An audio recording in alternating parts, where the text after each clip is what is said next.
What's up, good people? Mark Holmes here, and as always, I want to say thank you all for watching, commenting, subscribing, and being part of the Joe Boo Sports Report. Without you guys, as well as you ladies, you know that this literally does not work. I hope everybody's having a great day.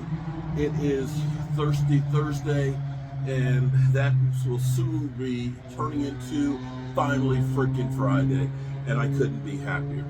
Let me start this off tonight and say, I owe Josh Allen an apology. I have been a guy who has constantly been on Josh Allen and saying that he is a absolute overrated player. I've said it. I have.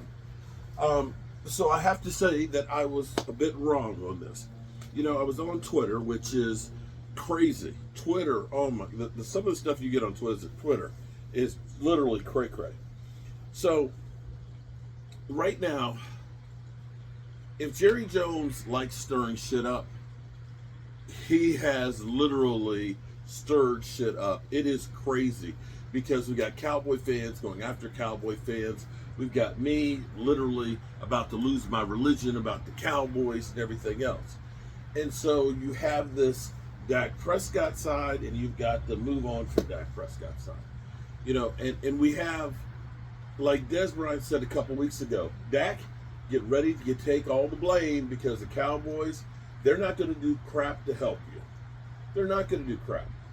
And in that same video where Colin Cowherd was talking about it, the numbers are incredible when Dak Prescott has a 100-yard rusher. And the thing is people will say, see, Dak can't do it on his own. Dak can't elevate a team. But see, the narratives that you get so many times, they will talk about Dak Prescott, but they won't put in the context of how it is across the league. So remember, for example, when we used to talk about Dak Prescott, he's a dink and dunker. He can't go down the field, right?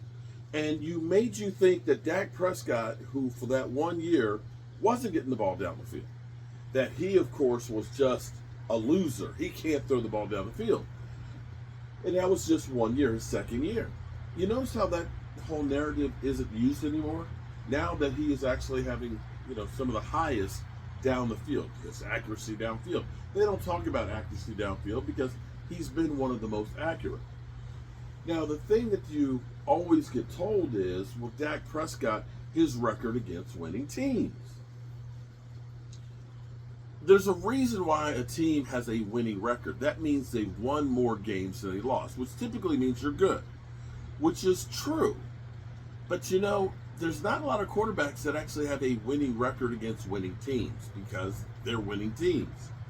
So in this tweet and I can't remember who put it out, forgive me, I'd like to give you credit for it, but they posted this, and surprisingly, Josh Allen going against winning teams is 500, 17-17.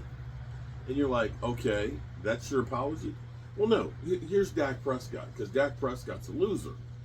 He's got 22 wins, 25 losses. So you look at it and say, well, it's not as good as Josh Allen. Josh Allen's at 500. But would you believe Aaron Rodgers? He's 41-44. He's got a losing record. Slightly better than Dak Prescott. Kirk Cousins, 14-43. Justin Herbert, great talent, generational, 7-14. Deshaun Watson, 7-19. Matthew Stafford, I don't know if this is an old list or not, but 11-72. Matty Ice, 33-63.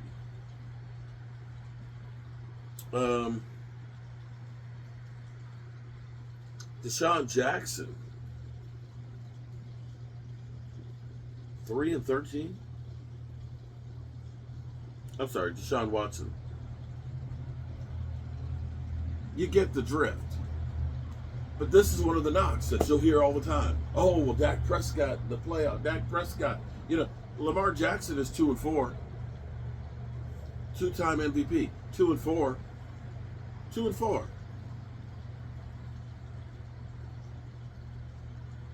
Jalen Hurts, 2-3. 2-3. Granted, he did go to the Super Bowl. I'll give you that one.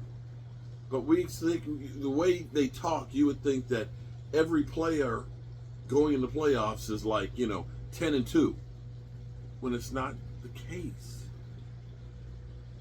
And I keep trying to say, the hardest position to fill is quarterback.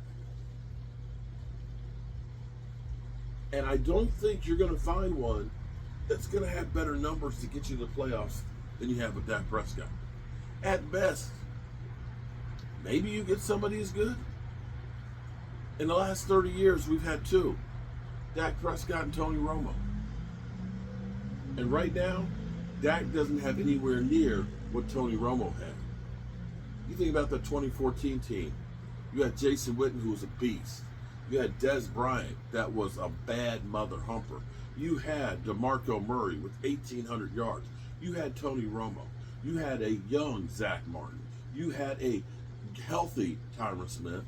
You had a Travis Frederick, who was truly a general in the middle. I know. I saw all of these guys at the Pro Bowl in Arizona. That's a loaded offense. And the amazing thing is, with DeMarco Murray having 1,800 yards, with Tony Romo having his best statistical year, he still didn't have 36 TD passes. He had 34 and 9 interceptions. His rating wasn't as high as what Dak Prescott was last year. You give Dak Prescott a running back that's going to get 1,500 yards with the quarterback we have right now, I guarantee you're going to see a hell of a difference. But hey, I'm an idiot with a day job and a voodoo doll. What do I know? I'm just about broadcasting from my mama's basement. I didn't go to school to be a sports writer. I didn't play in the NFL. I don't know jack. I'm just a guy who's sick and tired of all the bullshit and tired of just seeing the same mistakes and crap that we get from the Joneses. We're going all in. No, actually, we're gonna do more with less. What the hell is that? How do you literally, in the course of 6 weeks, go from all in to more with less? And yet, we just blame the quarterback. Alrighty, good people. You know how we roll. Remember, tell the people you love how much you love them. Oh, that was Daniel Jones. That's what that was. Daniel Jones is 3-13 against winning teams. 3-13. And he got a $40 million contract. Remember, tell the people you love them. Because you might not get the chance, my friends. And I love you guys. Yes, even you trolls. And I appreciate y'all.